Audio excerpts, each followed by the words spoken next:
कहानी का शीर्षक है बहू का मोटापा। रमेश जी शहर में रहते थे और उनको एक बेटी और एक बेटा था। बेटे का नाम नितिन और बेटी का नाम माया था। उम्र होने पर पहले बेटी का और बाद में बेटे की शादी करवाई। बहू का नाम आरती था। शादी के 2-3 सालों में ही आरती का वजन काफ़ी बढ़ गया था और वह पहले से दुगनी मोटी दिखने लगी थी। इस मोटापे की वजह से आरती को कई लोगों के ताने सुनने पड़ते थे।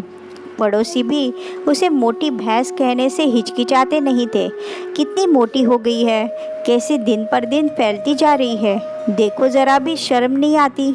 पति बेचारा सूखा जा रहा है, यह देखो खा खा कर कैसे मोटी हो रही है। कुछ इस तरह की बातें अक्सर आरती के कानों पर पड़ जाती थी। स्वभाव से हंसमुख आरती इन बातों को इग्नोर भी कर देती, लेकिन उसे ज़्यादा दुख तब होता था जब उसकी खुद की सास और ननद उसके मोटापे के लिए उसे दोषी ठहराते और भला बुरा कहती। नितिन शरीर से काफ़ी दुबला पतला था। शादी के बाद भी उसके शरीर में रत्ती भर का भी फर्क नहीं आया था। हालांकि आरती मोटी होती जा रही थी, उसमें उसका कोई भी दोष नहीं था, बल्कि आरती तो नितिन से भी कम खाना खाती और दिन भर घर के सारे काम करती रहती थी।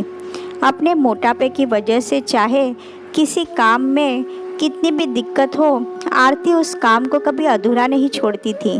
उसने घरेलू नुस्खे और कई तरह के उपाय करके अपना मोटापा कम करने की कोशिश की थी, लेकिन शायद उसके शरीर के हार्मोन्स ही थे जो उसे मोटा बनाए रखे थे। नितिन को उसके मोटापे से कोई हरकत नहीं, वह तो बेचारा अपने बिजनेस को संभालने में व्यस्त रहता था।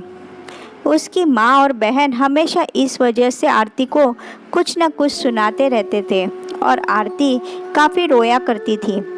आरती जब भी मौका मिलता अपने पति से इस बारे में बात करती थी और कहती थी कि अपनी माँ और बहन को समझाओ, मैं मोटी हूँ, उसमें मेरा क्या दोष है। पूरी दुनिया मुझे कुछ भी कहे, मुझे फ़र्क नहीं पड़ता, लेकिन जब मेरे अपने ही मुझे भला बुरा कहते हैं तो मुझे काफ़ी दुख होता है।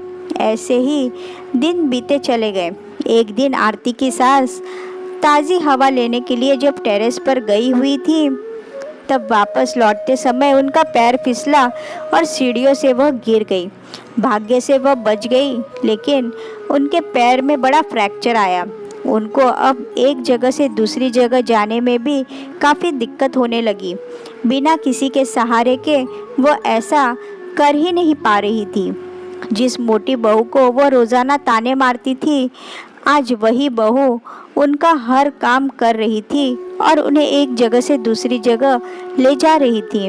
उनका खुद का वज़न भी 75 किलो था, जो उनके बेटे नितिन के लिए भी उठा पाना संभव नहीं था।